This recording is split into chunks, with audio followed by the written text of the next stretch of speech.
To flash the DSR1, you will need to download and install the Weblink desktop application and create a Weblink account. Click on the link in the description for the tutorial on how to get set up with Weblink Desktop. Start by connecting your DSR1 to the computer using the supplied USB cable. Open Weblink Desktop and select Flash by Vehicle. Enter the year, make, and model of the Harley Davidson Motorcycle. Then you will be prompted to choose which factory radio the bike is equipped with. Please make sure to correctly identify the radio, as it will determine the firmware and programming procedure required for your installation. Now select the recommended firmware. Next, you will see the optional and required accessories. The aHD2 is the T-harness required for the installation. If you are installing the Rockford Fosgate RFK HD14, select it instead of the aHD2.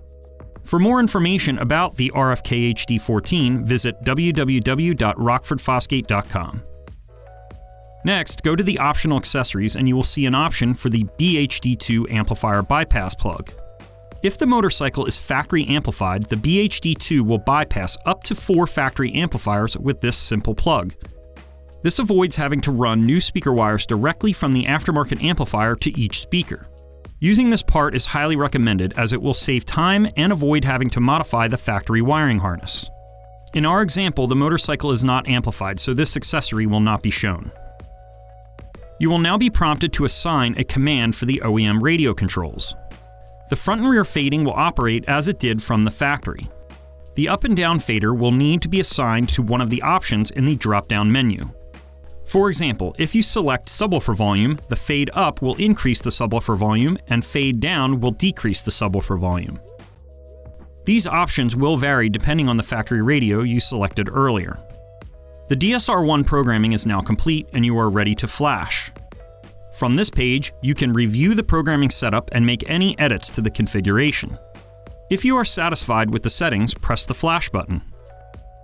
Once flashing is complete, be sure to download the installation guide and wallet card.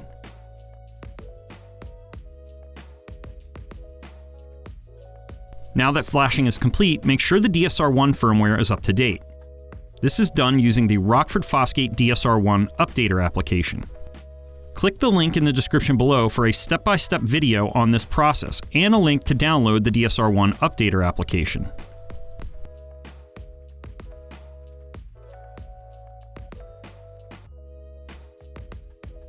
Disconnect the wiring harness from the back of the factory radio. Connect the aHD2 T-harness to the factory wiring harness.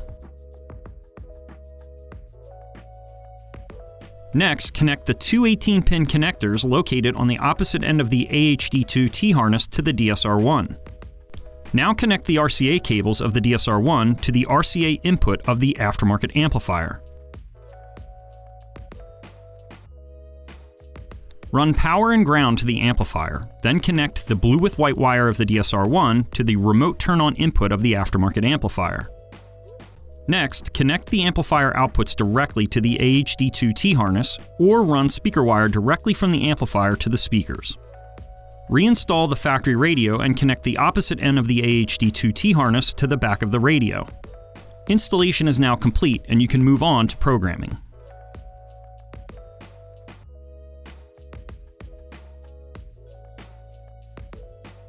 If the bike was not equipped with a factory amplifier, you will need to reprogram the radio to amplified mode.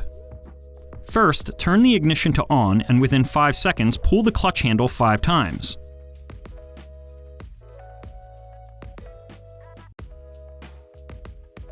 Wait for the horn to honk, letting you know that you have entered programming mode.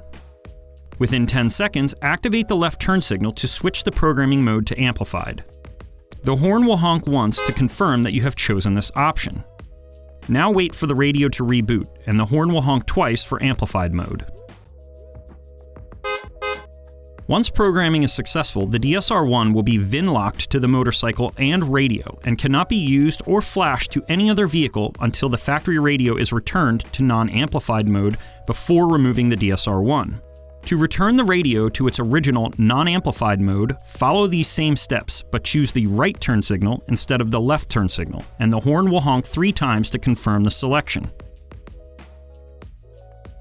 For more information on Maestro Harley Davidson vehicle-specific solutions, visit us at www.iDatalink.maestro.com.